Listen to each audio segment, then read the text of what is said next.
This is the Dallas Morning News. A South Dallas clinic plans to build the neighborhood's only birthing center. It's Wednesday, October 22nd, and this is your Dallas Morning News. Today's forecast calls for sunny skies in Dallas-Fort Worth with a high near 81 and a low near 55. Before today's top story, Texas Secretary of State Jane Nelson said Monday her agency had identified 2,724 potential non-citizens who were registered to vote in the state after cross-referencing the state's registered voters with the federal database. The list of voters included 277 from Dallas County. That's according to a breakdown of the data the agency provided. The Secretary of State did not remove those it flagged from the state's voter rolls. Instead, the agency provided the voter files to individual counties for further investigation.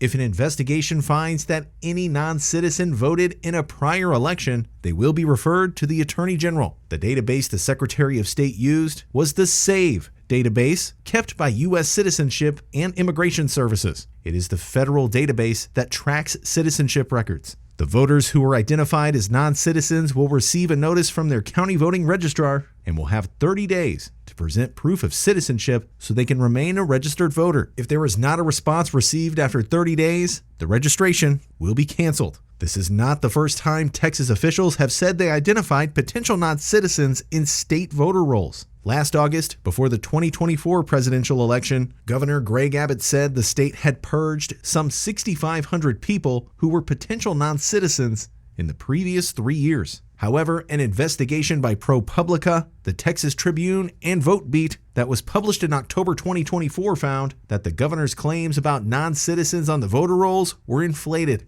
The report also found that 9 U.S. citizens were incorrectly labeled as non-citizens. Up next, El Khalifa de Leon ended its participation in a pop-up that opened in University Park in the Dallas area on October 16, 2025, arguing the standards promised for its operation in North Texas were not met. El Khalifa de Leon is a taqueria in Mexico City and is the only taco shop in the world to hold a Michelin star. Since October 16th, it had been in Dallas, offering its tacos at a pop-up in University Park in collaboration with Bringo LLC, a company that owns an app that functions as a digital concierge for Mexico travel. The planned opening date was October 15th, but the day before, the pop-up experienced problems with a gas leak and subsequently faced issues with city inspections and permits from the city of University Park, resulting in its operation being postponed until October 16th. Due to a lack of permits, preparations began in the kitchen of DL Max, a restaurant next door to the pop-up location, and tacos were served in the back parking lot, while dozens of people waited in line for hours. The pop-up was scheduled to last until October 28th.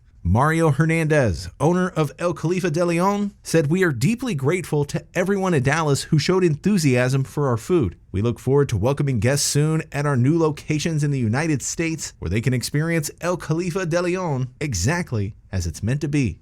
NFL superstar Travis Kelce is joining forces with an activist investor to shake up theme park brand Six Flags. Jana Partners, the New York hedge fund behind the move, announced it and Kelce, along with other investors, took a 9% stake in the formerly Arlington-based company Tuesday. The stake is worth about $200 million, and Jana is seeking improvements in marketing and customer experience. According to a report from the Wall Street Journal, the firm is considering a refresh to leadership and a potential sale in order to boost the company's share price. After a tough start to the year, marred by weather concerns and a decline in attendance, Six Flags had a strong summer, rebounding to post a year-over-year growth in attendance. However, its stock price has steadily dropped all year after opening the year just under $50 per share. Shares of Six Flags traded at about $21 on Monday. Six Flags stock price jumped nearly 20% in less than an hour after the WSJ published its report, indicating an appetite among investors for change at the company. Kelce,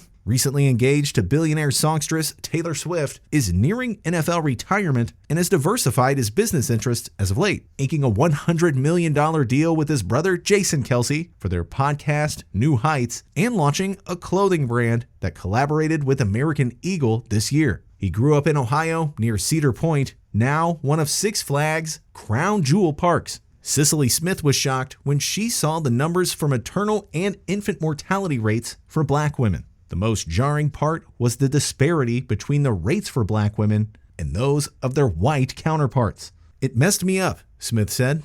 "It really messed me up." Black women, according to the U.S. Centers for Disease Control and Prevention, are 3 times more likely to die from a pregnancy-related cause when compared to white women. Similarly, according to the CDC, the infant mortality rate for Black women's babies is more than double the rate for white women's babies. The disparities pushed Smith, a Fort Wayne native, to open a maternal health clinic in South Dallas in 2020. The clinic, Abide Women's Health Services on Martin Luther King Boulevard, currently focuses on prenatal and postnatal care and location support. The staff in July launched a home birthing service too.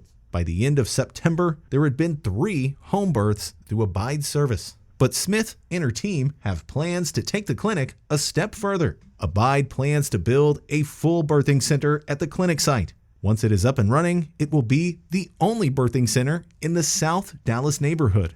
Abide currently doesn't provide the full spectrum of pregnancy care to most patients. For delivery itself, the majority of patients go instead to hospital-based labor and delivery units, although each patient is equipped with an Abide-provided passport that outlines all their relevant medical information. This summer, the clinic also launched a home birthing program for patients who want that type of delivery experience. Smith sees that program as a bridge to the planned birthing center. Once the birthing center opens, patients will be able to deliver their babies at Abide too. For now, the birthing center is still in the planning phases, and Smith said the team aims to have it up and running in 2027.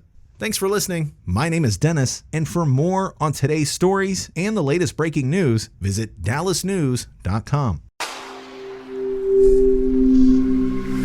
Spoken Layer.